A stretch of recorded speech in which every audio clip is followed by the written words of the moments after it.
Զրուցում ենք պահեստազորի սպա Վոլոդյա Հովհաննիսյանի հետ։ Այս փուլում, երբ Հայաստանի իշխանությունները փորձում են գնալ խաղաղության պայմանագրի, Ադրբեջանը ամեն օր այսպես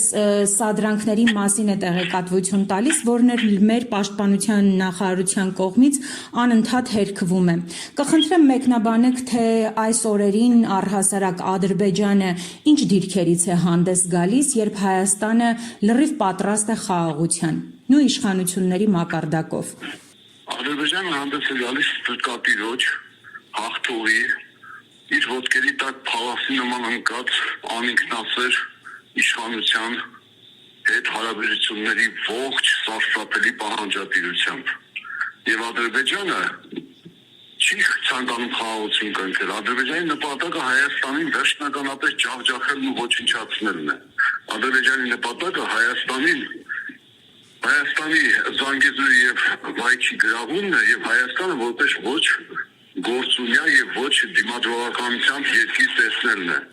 Եվ այսօրվա գաղափարական իշխանությունների մանիպուլյատիվ սուպերի միջոցով օրարով մենք թույլատվում ենք։ Հայաստանը կորցրել է իր պաշտպանունակությունը ամբողջովին եւ կորցրել է իր դիմադրողական ուժն ու ոգին ամբողջովին։ Այս իշխանությունները կարողացան ոչ միայն պարտվել Ադրբեջանին, այլ նաև պարտության տանել հայ ժողովրդին։ Ադրբեջանը վերջին 3 օրերի ընթացքում 7 անգամ հայտարարել է Հայաստանի կողմից զինադադարի խախտման վերաբերյալ, ընդ որում դա հայտարարում է բոլոր լրատվամիջոցների մակարդակով ստեղծելով միջազգային ֆոն։ Դա նախապատրաստություն է Հայաստանի վրա հարձակվելու դեպքում զինադադարի խախտման եւ խաղաղության խախտման մեջ Հայաստանին մեղադրելու համար։ Պարոն Հովհաննիսյան, իսկ դուք սահմանի տարբեր հատվածներից տեղեկատվություն ունեք, թե ադրբեջանական զորքերը այս պահին ինչպես են իրենց պահում, որովհետև այնուամենայնիվ նաև իրենց կողմից սադրանքի մասին է խոսվում։ Իրենք ոչ մի սադրանքի չեն դիմում, իրենք ստրատեգիական բոլոր բարձունքները գրավել են, վիզուալ տեսողական մակարդակով հասկում են Հայաստանի Հանրապետության տարածքի 70%-ի շարժը, իսկ սահմանամերձ գոտիները 100%-ով վերահասկում են ամբողջ շարժը եւ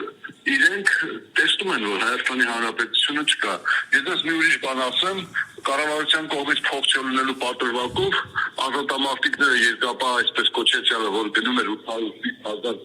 որ էին տանում տարբեր թվերը 700-800,000 տարբեր թվեր էին ասում սահման դա էլ են դադարեցրել, որովհետև մոբին վճարելու փող չունեն։ Այսինքն հայ-ադրբեջանական սահմանի